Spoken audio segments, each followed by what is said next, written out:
Bueno, hoy en esta clase y la que sigue vamos a continuar aprendiendo sobre el análisis de los datos experimentales. Hasta ahora hemos analizado las medidas directas individuales, hemos definido algunos estimadores que nos permiten caracterizar a dicho conjunto y cómo asignar el valor más probable con una incerteza a la medida. También vimos cómo calcular magnitudes indirectas y cómo afectan las incertezas en las medidas directas en el resultado de una magnitud indirecta.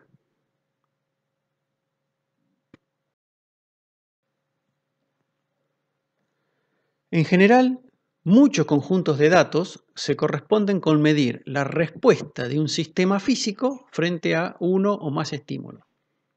El ejemplo simple es el sistema del resorte y las masas que ustedes estuvieron trabajando.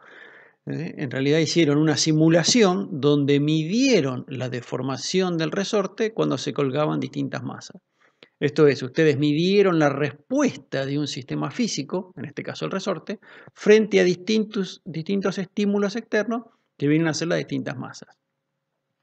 Eso significa que hay una relación entre el estímulo y la respuesta, que evidentemente va a depender del sistema físico que estemos estudiando. En nuestro caso, lo que vimos es que el estiramiento o la deformación del resorte depende de la masa colgada. Entonces, la idea es encontrar cómo es esa relación entre la respuesta del sistema y el estímulo externo. O sea, matemáticamente hablando, decimos que hay una relación funcional entre respuesta y estímulo.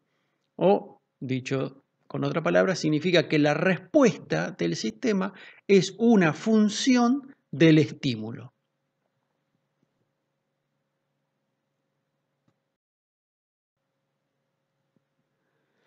Como siempre, vamos a utilizar herramientas del análisis matemático para lograr nuestro objetivo. En el gráfico podemos ver los puntos experimentales obtenidos para algún sistema físico que estemos estudiando. En este caso, el estímulo será la magnitud X y la respuesta del sistema viene dada por la magnitud Y. Les recuerdo siempre que tengan en cuenta que cuando hacen un gráfico siempre hay que poner qué es lo que se mide en cada uno de los ejes, hay que poner las escalas y las unidades en cada eje y además los valores representados en el gráfico tienen que tener todos sus correspondientes barras de error o la incerteza con la que fueron medidos.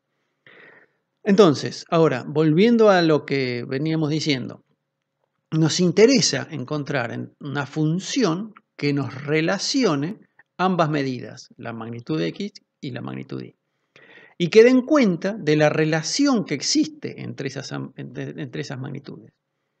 En el gráfico, la función estaría representada por la línea roja continua que está pasando cerca de los puntos experimentales.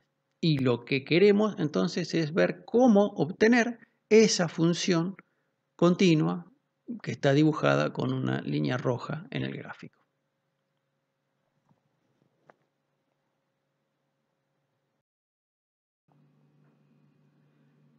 Se trata de encontrar la función que mejor se ajuste a los puntos experimentales. He introducido la palabra ajuste y les tengo que decir que esta palabra los va a acompañar hasta el fin de sus vidas. En lo que queda de la clase, y la clase que sigue, le vamos a dar un significado preciso a esta palabra ajuste. Por ahora, intuitivamente, lo que estamos viendo es que estamos buscando una función que pase lo más cerca posible de nuestro conjunto de datos experimentales. Entonces, la idea es que la función que estamos buscando sea la que relacione la respuesta del sistema físico frente a los distintos estímulos. De modo que dicha función describa o caracterice a nuestro sistema físico.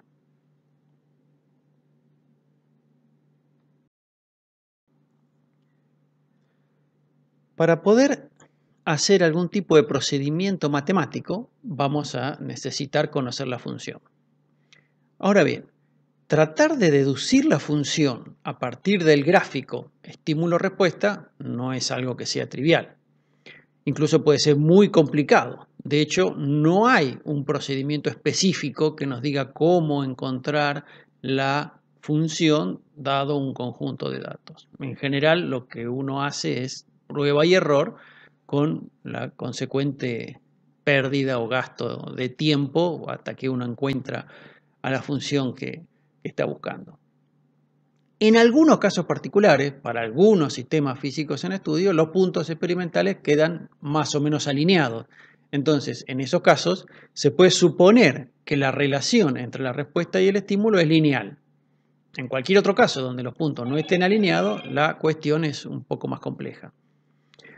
Hay otra alternativa, y es que nosotros estemos estudiando un modelo que intente describir el sistema físico. Entonces, ese modelo nos va a brindar una determinada ecuación y que queremos una función que es la que queremos probar.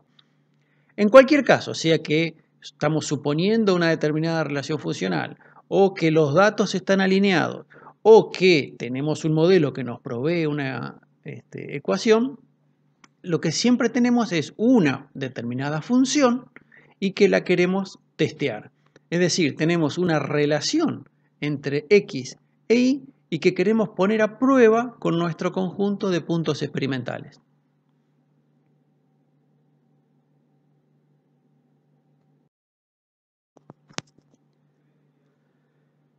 Para poder tomar una decisión sobre la elección de la función que mejor ajuste los datos experimentales, tenemos que ser capaces de cuantificar la bondad de la función para describir nuestro conjunto de puntos experimentales. Una manera de cuantificar dicha bondad es evaluar la distancia que hay entre la función propuesta y el valor medido. En este caso están marcadas en azul esas distancias. Si sumamos todas esas distancias que hay entre todos los valores experimentales y la función propuesta, entonces estaremos en presencia de un valor que nos dará la información global de cuán apartada está la función de nuestros valores experimentales. Esto que les acabo de decir es el corazón del método para elegir la función que mejor describa los valores experimentales. Este proceso de elegir la función basados en una magnitud que cuantifique el apartamiento es lo que estamos llamando ajuste.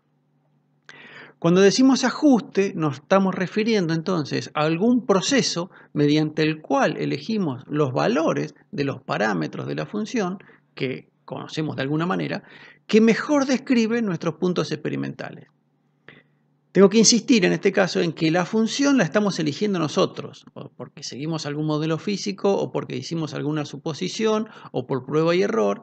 En cualquier caso, nosotros elegimos la función y lo que hacemos es someterla al ajuste para ver qué valores de parámetros de la función resultan los más adecuados.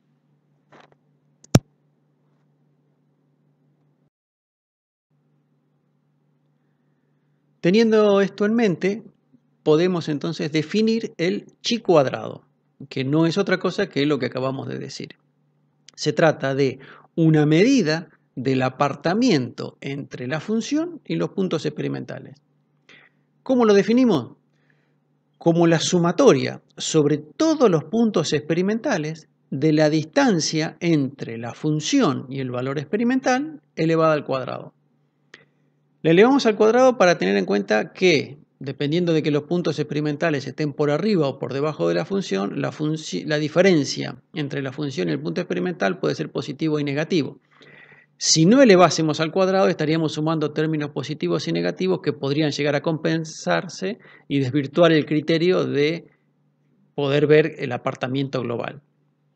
En cambio, al elevar al cuadrado nos aseguramos de sumar siempre términos positivos y esos términos tienen que ver con la distancia que hay entre la función y el punto experimental. Entonces, el chi cuadrado es una medida de la distancia global que hay entre la función y los puntos experimentales a lo largo de todos los puntos experimentales.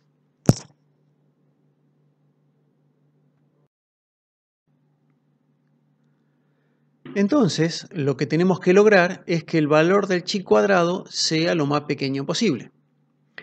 Cuando chi cuadrado alcance el valor más chico posible, habremos encontrado la función que pasa más cerca de todos nuestros puntos experimentales.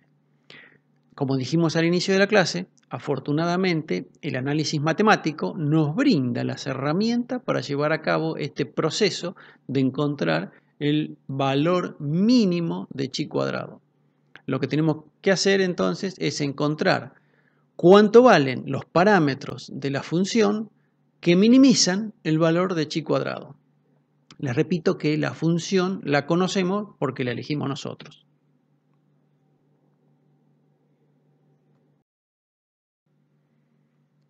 Entonces, si la función que elegimos tiene n parámetros, entonces se trata de encontrar los valores de esos n parámetros para que el chi cuadrado sea un mínimo. Es decir, para que la distancia entre la función y los puntos experimentales sea mínima.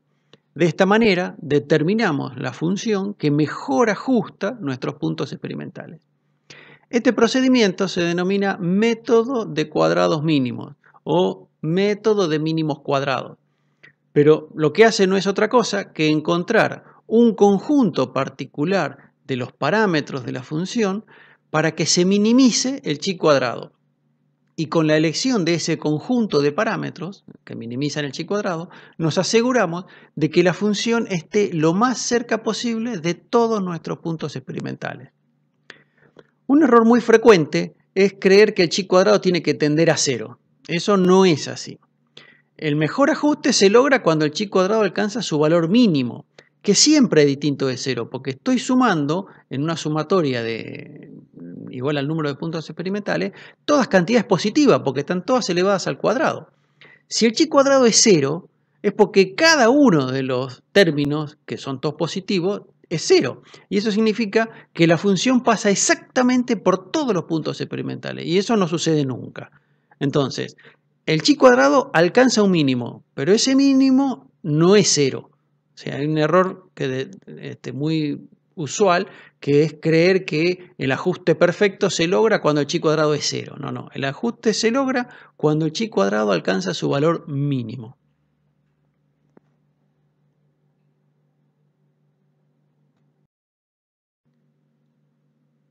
Entonces, si nuestra función depende de n parámetros, tendremos que encontrar un conjunto de esos parámetros que minimicen el chi cuadrado.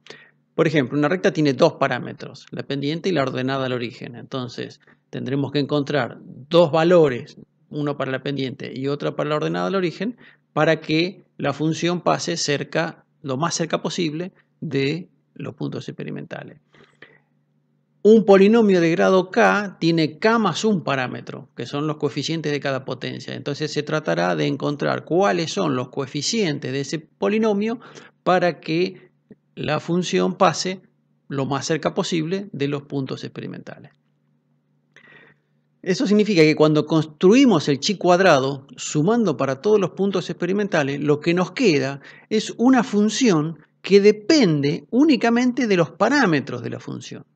Y entonces, matemáticamente, lo que se trata es de minimizar el chi cuadrado respecto de cada uno de esos parámetros.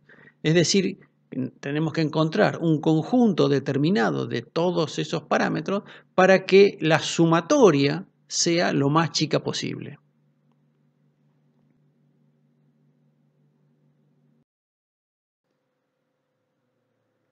Como dijimos hace un rato, el análisis matemático nos da las herramientas matemáticas para lograr esto. Si tenemos una función que depende de una sola variable y queremos encontrar el mínimo respecto de esa variable, solo tenemos que exigir que se cumpla la condición de que la derivada respecto de esa variable sea cero. Es decir, calculamos la derivada, la igualamos a cero y eso nos da una ecuación de donde obtenemos el valor de la variable para la cual la función tiene un mínimo. Si tenemos una función que depende de más de una variable, entonces hay que repetir el procedimiento para cada una de las variables, calculando las derivadas parciales respecto de cada una de ellas.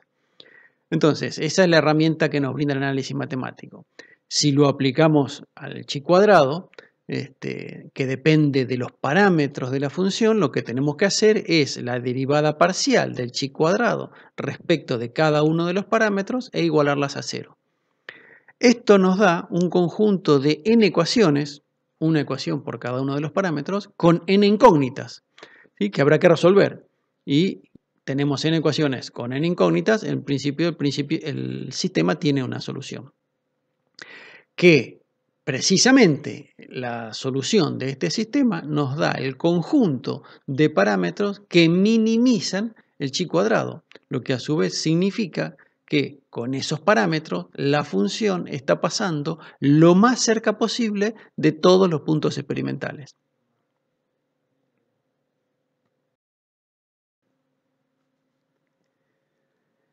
Resolver el sistema de ecuaciones puede ser una tarea no trivial. Dependiendo de la complejidad de la función a ajustar, pueden resultar en sistemas no lineales, inclusive que no tengan una resolución analítica. En algunos casos habrá que recurrir a métodos numéricos o iterativos y demandarán varias horas de cálculo computacional, y que obviamente ni hablar de hacerlo con papel y lápiz. Pero independientemente de la manera en que se use para resolver el sistema generado, es un procedimiento que vale para cualquier función, por más complicada que sea, donde solamente se exige que se minimice la distancia entre la función y los puntos experimentales. Por suerte para ustedes, en el caso de un ajuste lineal, es decir, cuando la función que se propone es una recta, tenemos solamente dos parámetros y el sistema de ecuaciones se puede resolver de manera analítica, ya que lo van a ver en la clase que sigue. En este caso, cuando tenemos una relación lineal, las cuentas sí se pueden hacer a mano y al menos una vez en la vida las van a tener que hacer. Y en la clase que viene les van a contar cómo hacerlas y seguramente que en alguna ejercitación las van a poder poner en práctica y van a tener que hacer esas cuentas.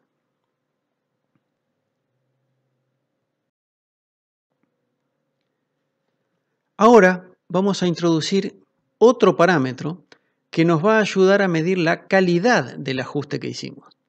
Para ello vamos a tener que definir algunos estimadores nuevos y recordar otros que ya habíamos definido en el inicio de la cursada.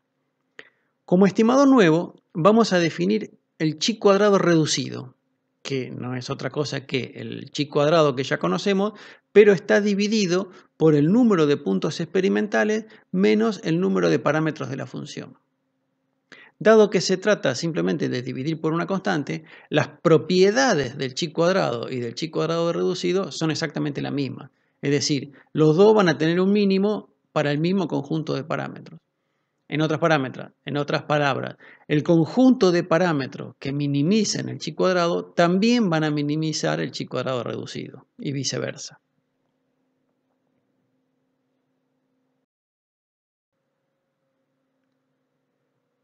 Entonces, recordando lo que era la varianza, podemos definir el coeficiente de regresión R de la siguiente manera.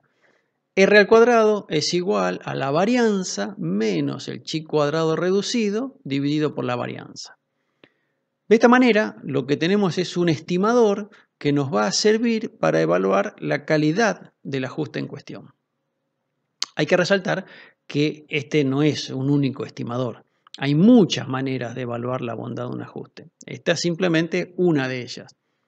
Si indagan en los programas de ajuste que andan por internet o en distintas aplicaciones, van a ver que hay distintos estimadores de la bondad del ajuste reportado y seguramente más adelante se van a encontrar con otros estimadores y podrán ver que todos se definen de alguna manera o de otra, pero con la intención de evaluar la bondad del ajuste, o sea, cuán bueno es el ajuste que estoy reportando.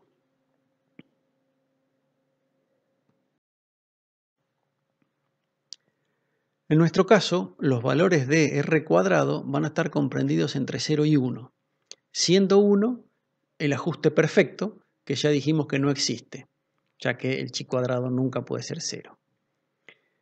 Este parámetro nos puede ayudar a decidir entre un ajuste lineal con 2 parámetros y otro cuadrático con 3 parámetros, donde el coeficiente cuadrático es muy pequeño. Entonces sería como una recta que apenas está curvada y no estamos muy seguros de cuál de los dos elegir porque el valor de chi cuadrado es muy parecido entre los dos, y entonces el criterio que vamos a utilizar es elegir aquel ajuste que tenga el valor de r cuadrado más próximo a 1. Bueno, entonces con esto que les acabo de contar, tienen una idea de lo que significa ajustar y más precisamente lo que significa el ajuste por cuadrados mínimos.